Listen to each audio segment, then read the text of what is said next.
semuanya, perkenalkan nama saya Meliana Putri.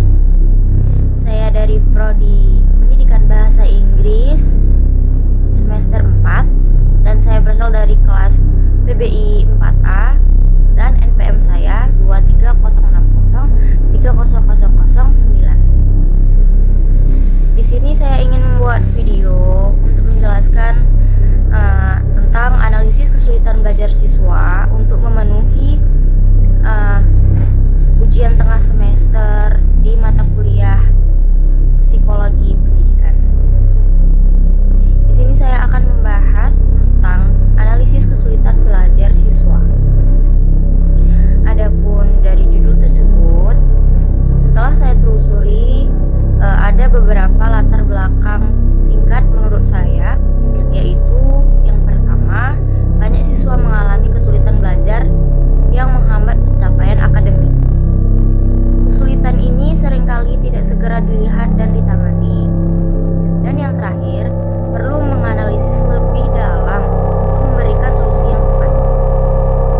Adapun tujuan presentasi saya yaitu bertujuan untuk menjelaskan pengertian kesulitan belajar, mengidentifikasikan penyebabnya, menjelaskan proses diagnosis, dan menyampaikan intervensi yang tepat. Dari judul tersebut, setelah saya telusuri, adapun metode analisisnya yaitu yang pertama, studi pustaka atau literatur dan jurnal. Menggunakan metode literatur dan jurnal. Dan yang kedua, observasi terhadap siswa.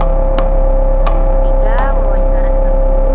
Dan yang terakhir, analisis kesesuaian metode pembelajaran dengan karakter siswa.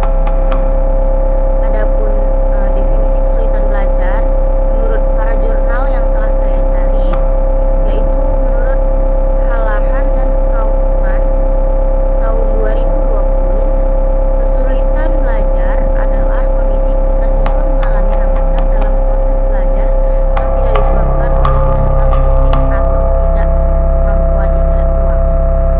Adapun faktor penyebab kesulitan belajar yaitu ada dua faktor, yaitu yang pertama faktor internal dan faktor eksternal.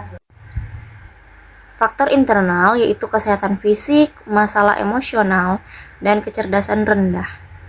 Sementara faktor eksternal yaitu lingkungan keluarga, metode pengajaran, dan sarana belajar yang kurang. Adapun diagnosis kesulitan belajar yaitu yang pertama observasi perilaku belajar, yang kedua tes akademik dan psikologis, yang ketiga wawancara dengan siswa dan guru, dan yang terakhir kolaborasi dengan orang tua. Adapun hasil observasi yang telah saya telusuri, menurut saya hasil observasinya yaitu mata pelajaran tersulit, matematika dan bahasa Inggris, penyebab dominannya, kurang motivasi dan tidak paham materi, dan yang terakhir siswa merasa cemas dan malas saat menghadapi tugas. Adapun intervensi yang dilakukan yaitu penggunaan media pembelajaran yang interaktif, dan yang kedua bimbingan belajar tambahan atau les, dan yang ketiga konseling individu, dan yang terakhir pendekatan pembelajaran berbeda atau diferensiasi. Adapun solusi yang dapat saya berikan yaitu pertama, guru perlu mengenali gaya belajar siswa. Dan yang kedua, lakukan screening awal terhadap siswa baru. Yang ketiga, libatkan orang tua dalam proses belajar. Dan yang keempat, terapkan strategi pembelajaran yang inovatif. Kesulitan belajar dapat diatasi jika dilihat atau dikenali lebih awal. Diagnosis akurat penting untuk intervensi yang tepat. Dan kolaborasi guru, orang tua, dan siswa adalah kunci. Dan yang terakhir, adapun saran yang dapat saya berikan yaitu guru bisa lebih aktif memantau perkembangan belajar siswa, sekolah menyediakan pelatihan diagnosis dan intervensi, dan penelitian lanjutan diperlukan untuk strategi yang lebih efektif.